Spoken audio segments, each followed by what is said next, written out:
ভারত আপনাকে আমাকে চাপা দিতে চাচ্ছে, কথা বলেন ঠিক কিনা? আজ যদি মুসলমান খালেদ বিন ওলীদের মতো হুঙ্কার মারত, তারেক বিন জিয়াদের মতো হুঙ্কার মারত, খালেদ বিন ওলীদের মতো হুঙ্কার মারত, কোন নাস্তিক কোন মুসলমান মুসলমানের দিকে চোখ তুলে তাকাতে পারত না, কথা বলেন ঠিক কিনা?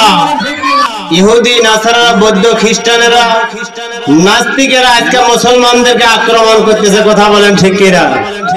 আজকে মানুষ বুঝতেছে না কোনটা জান্নাতের রাস্তা আর কোনটা জাহান্নামের রাস্তা। ইহদিনাস সিরাতাল মুস্তাকিম, কোনটা সহজ পথে আল্লাহর জান্নাতে যাইতে হবে, এই জিনিসটা পার্থক্য না করার কারণে ভারত আপনাকে আমাকে চাপা দিতে চাচ্ছে, কথা বলেন ঠিক কিনা? আজ যদি মুসলমান খালেদ বিন ওলীদের মতো হুঙ্কার মারত, তারেক বিন জিয়াদের মতো হুঙ্কার মারত, খালেদ বিন ওলীদের মতো হুঙ্কার মারত, কোন নাস্তিক কোন মুসলমান মুসলমানের দিকে চোখ তুলে তাকাতে পারত না, কথা বলেন ঠিক কিনা?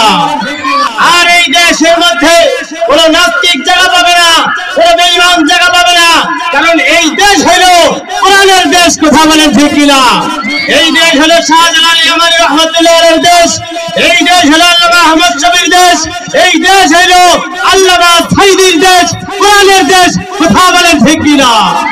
বাজান আমার শুধুমাত্র তাই নয়, আজকে মুসলমান পার্থক্য করতে না পারার কারণে 16টি বছর আজকে মুসলমান আজকে লাঞ্ছিত, অপমানিত, নির্যাতিত, জুলুম আর অত্যাচার আর জেল আর রিমান্ডের মধ্যে ছিল, কথা বলেন ঠিক কিনা?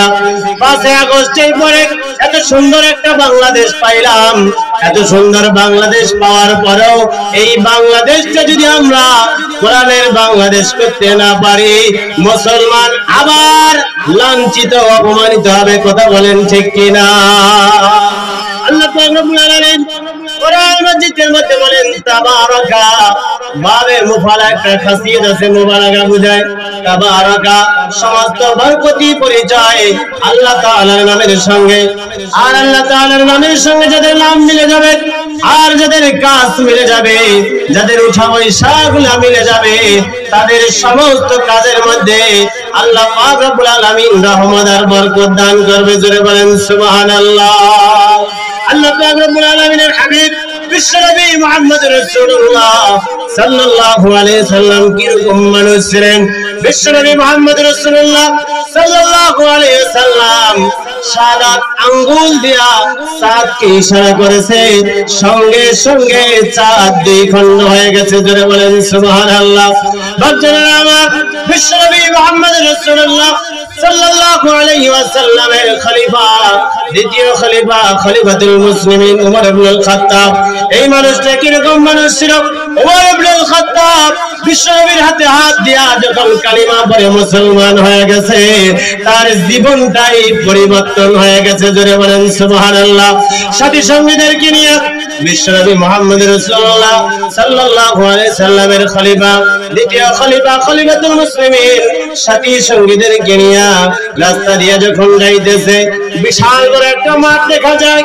ওই মাঠের মধ্যে দাঁড়াইয়া হাউমাউ করে কান্না শুরু করে দিয়েছে, চোখ দিয়ে ঝরঝর ঝরঝর করে পানি পড়তেছে। সাথী সঙ্গীরা ডাক দিয়া বলে, খলিফাতুল মুসলিমিন, কেন আপনি কাঁদতেছেন? এই জায়গায় কি আপনার বাবার কবর আছে না আপনার মায়ের কবর আছে? কার কবর এই জায়গার মধ্যে আছে? এই কথা যখন বলেছে, খলিফাতুল মুসলিমিন ডাক দিয়া বলে, সাথী সঙ্গীরা রে, এই জায়গার মধ্যে কারো কোনো কবর নাই। এই জায়গার মধ্যে যখন ছোট্টবেলায় আমি ছাগল চড়াইতাম, বকরি চড়াইতাম, আমার বাবা খাত্তা বসিয়া ডাক দিয়া বলতো, ওমর রে, একটা ছাগলকে নিয়ন্ত্রণ করতে পারো না, ভবিষ্যৎ জিন্দেগি তুমি কেমন করে নিয়ন্ত্রণ করবা? ভবিষ্যৎ জিন্দেগি তুমি কেমন করে গঠন করবা? এই কথা যখন বলেছে, ওমর ইবনুল খাত্তাব ডাক দিয়ে বলতেছে, সেই দিনের কথা আজকে আমার মনে পড়েছে। ওই দিনের কথা মনে পড়ে আমার চোখ দিয়ে ঝরঝর করে পানি পড়তেছে।